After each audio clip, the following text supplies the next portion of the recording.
The observation deck of the Galactic Preserve buzzed with anxious energy.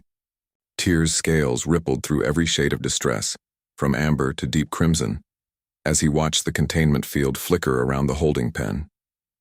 Inside, 3 Carvathi cubs prowled and snarled, their obsidian fangs glinting under the sterile lights. Each cub was the size of a full-grown human, with razor-sharp claws that had already torn through 2 reinforced barriers since their arrival.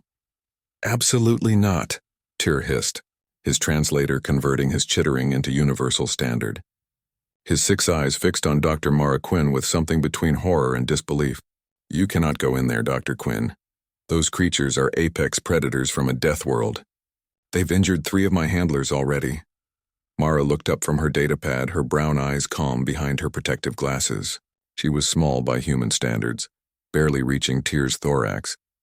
But she carried herself with the quiet confidence of someone who had stared down charging Venusian megafauna and lived to write the paper. Her gray jumpsuit bore the emblem of the Terran Xenobiological Institute, and her dark hair was pulled back in a practical bun.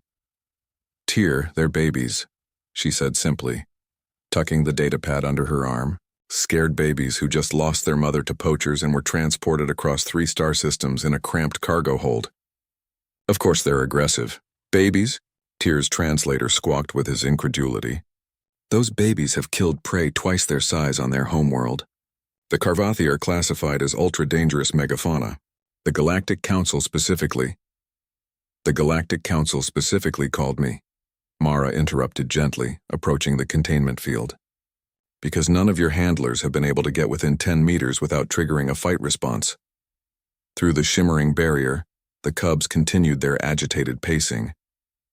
The largest, a female with distinctive white markings along her jaw, released a guttural roar that made several nearby technicians flinch. The sound resonated through Mara's chest, primal and terrifying. Tyr's scales flushed deep purple. "They're too wild. No one can..." But Mara had already deactivated the containment field. The observation deck erupted in chaos. Alarms blared. Technicians scattered.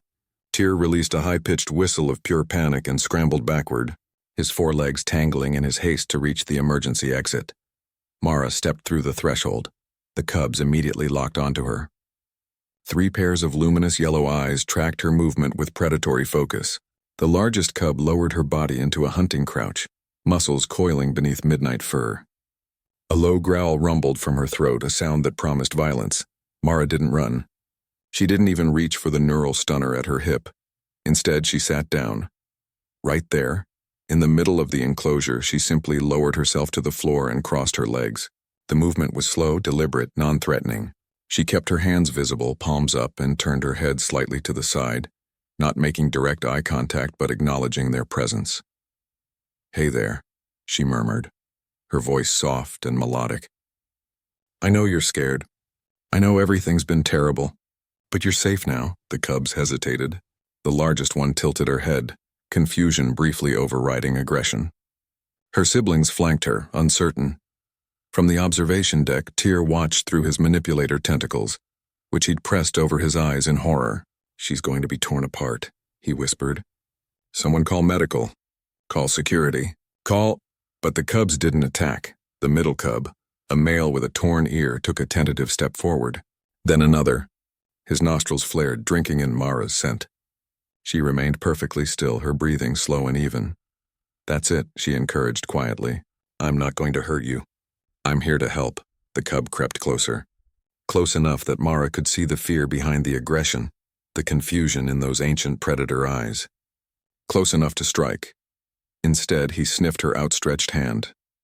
Mara's fingers moved with glacial slowness, giving him every opportunity to pull away. When he didn't, she gently touched the soft fur beneath his chin. The cub's eyes widened and then slowly, impossibly began to close.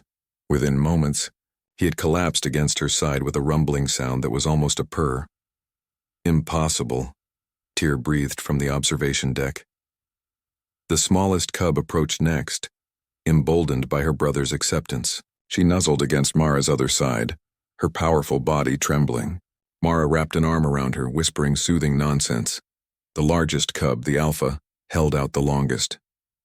She circled Mara 3 times, every muscle taut with suspicion. But finally, inevitably, she too succumbed to the inexplicable pull of the human's presence. She settled into Mara's lap, her considerable weight pinning the xenobiologist in place, and released a deep, shuddering sigh. All 3 cubs, these ultra-dangerous megafauna, were now curled around Dr. Mara Quinn like oversized house cats. Their aggressive posturing melted away completely. Tyr stumbled into the enclosure on shaking legs, his scales flickering through every color of astonishment in his species' repertoire. "How?" he demanded. "How did you do that?" Mara looked up, one hand still gently stroking the alpha's massive head. "Humans evolved alongside predators, Tyr. We learned to read them, understand them. We domesticated wolves when half the galaxy was still single-celled organisms." She smiled. "Besides, fear smells the same everywhere. These cubs didn't need a handler. They needed someone who understood that even the fiercest predator is still capable of trust." The alpha cub yawned, revealing rows of deadly teeth, and nuzzled deeper into Mara's lap. "Your species is insane," Tyr said, but his scales had shifted to a warm gold, the color of grudging admiration. "Maybe," Mara agreed, her smile widening. "But we're very good with animals." As word spread through the station of the human who had tamed the untamable, Tyr found himself filing a report to the Galactic Council. His recommendation was simple. When dealing with dangerous wildlife, don't send warriors or hunters, send a human who cares.